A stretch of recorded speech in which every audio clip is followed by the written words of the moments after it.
যে কোনো সুস্থ ও বাণিজ্যিক বিনোদন শিল্পে যখন সম্পর্কে নস্টালজিয়া, ব্যক্তিগত সমীকরণ এবং নিখাত বাণিজ্যিক অঙ্ক একসাথে এসে মেশে, তখন তৈরি হয় এক বিশাল হাইপ বা উন্মাদনা। বাংলা চলচ্চিত্র জগতে দেব শুভশ্রী অর্থাৎ ভক্তদের প্রিয় দেশু ব্র্যান্ড কিন্তু তারই এক জ্বলন্ত উদাহরণ। ধূমকেতু ট্রেলার লঞ্চের 1 বছর পূর্তিতে শুভশ্রী গাঙ্গুলির সাম্প্রতিক পোস্টটি নিছকই কিন্তু পুরনো দিনের এক আবেগঘন স্মৃতিতর্পণ নয়, এটি বস্তুত টলিউডে মার্কেটিং কৌশলের এক অত্যন্ত চতুর ও সুপরিকল্পিত এবং সময়োপযোগী পদক্ষেপ। 1 বছর আগে মঞ্চে দাঁড়িয়ে দেওয়া সেই প্রতিশ্রুতি আজ বাস্তব রূপ নিচ্ছে দেশু 7 ছবির শুটিং সেটে। কিন্তু প্রশ্ন হলো, আপনাদের নিরাশ করব না কোট অ্যান্ড কোট, এই আশ্বাসের অন্তরালে দাঁড়িয়ে থাকা টলিউডের বর্তমান সমীকরণ ঠিক কি নির্দেশ করছে? আসুন তিনটি বিশেষ দৃষ্টিকোণ থেকে পুরো ঘটনাটা গভীরভাবে বিশ্লেষণ করা যাক। নাম্বার 1, ব্যক্তিগত রসায়ন থেকে ট্রেডমার্ক দেশুর শক্তি কেন্দ্র। প্রথমত, বাংলা চলচ্চিত্রে জুটি বা স্টার পেয়ার নির্ভর কিন্তু সিনেমার সংস্কৃতি গত 1 দশকে অনেকটাই ফিকে হয়ে এসেছিল। এক সময় প্রসেনজিৎ ঋতুপর্ণা বা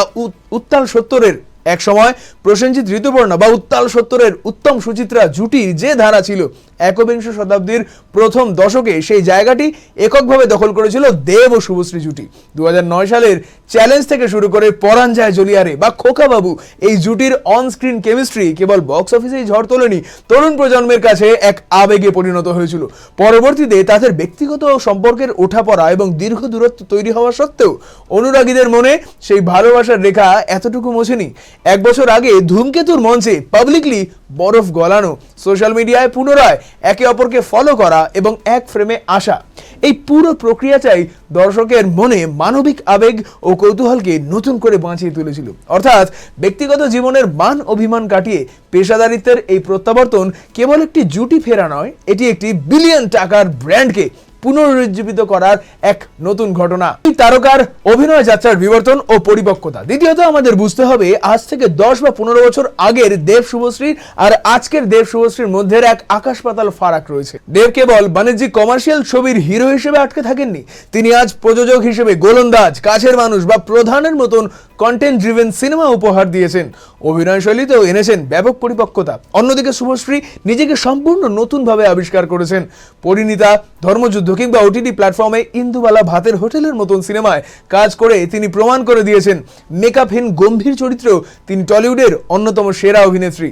ফলে দেশু 7 ছবিতে তাঁদের প্রত্যাবর্তন মানে কেবল 2009 সালের সেই রোমান্টিক ডান্স নম্বর বা হালকা চালের রসায়ন নয়। আজকের পরিণত দর্শকরা দেখতে চান বর্তমান সময়ের 2 অভিজ্ঞ ও দক্ষ অভিনেতা যখন এক ফ্রেমে আসেন, তখন অভিনয়ের যুগলবন্দিটা ঠিক কেমন হয়, গল্পের মান ও অনস্ক্রিন গভীরতায় ঠিক করে দেবে এই মেগা রিইউনিয়নের ভবিষ্যৎ।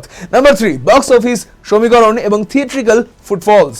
তৃতীয়ত, বর্তমান সময় ডিজিটাল মিডিয়া এবং ওটিটির দাপটে হলমুখী দর্শক টানা যে কোনো প্রযোজকের কাছে এক বিরাট চ্যালেঞ্জ। সেখানে দাঁড়িয়ে দেব শুভশ্রীর একত্র হওয়া কেবল ফ্যানদের জন্য আনন্দ সংবাদ নয়, বরং এটি সিঙ্গেল স্ক্রিন এবং মাল্টিপ্লেক্স ব্যবসা বাঁচানোর এক বিরাট হাতিয়ার হতে পারে। শুভশ্রী যখন বলেন এভাবেই ভালোবাসা আর বিশ্বাস নিয়ে পাশে থাকুন, আপনাদের এই আস্থা আমরা ভাঙতে দেব না, তখন তিনি বস্তুত বক্স অফিসের সেই বিশ্বস্ত দর্শক শ্রেণীকেই বার্তা দিচ্ছেন। দেশু 7-এর শুটিংয়ের খবর ও শুভশ্রীর এই পোস্টটি অত্যন্ত বুদ্ধিমত্তার সাথে সিনেমাটিকে কেন্দ্র করে থিয়েট্রিক্যাল ফুটফল বা হলে দর্শক সংখ্যা সুনিশ্চিত করার কাজ শুরু করে দিল। পরিশেষে বলাই যায়, অনুরাগী ও মিডিয়ার উন্মাদনাকে মূলধন করে নেওয়া দেব শুভশ্রীর এই প্রতিশ্রুতি যদি বড় পর্দায় সফল হয়, তবে তা টলিউডের বাণিজ্যিক বাজারে এক নতুন অক্সিজেনের যোগান দেবে। নস্টালজিয়া দিয়ে হলের টিকিট বিক্রি করা সহজ, কিন্তু কন্টেন্ট অ্যান্ড পারফরমেন্স দিয়ে সেই ভরসাকে দীর্ঘস্থায়ী করাটাই এখন আসল পরীক্ষা। 1 বছর আগের প্রতিশ্রুতি বাস্তবে কতটা সফল হয় এবং দেশু 7 দিয়ে তারা আবার কিভাবে বক্স অফিসে ইতিহাস গড়ে তোলেন, সেদিকেই এখন অপলক নজর সমগ্র বাংলা সিনেমা প্রেমীদের।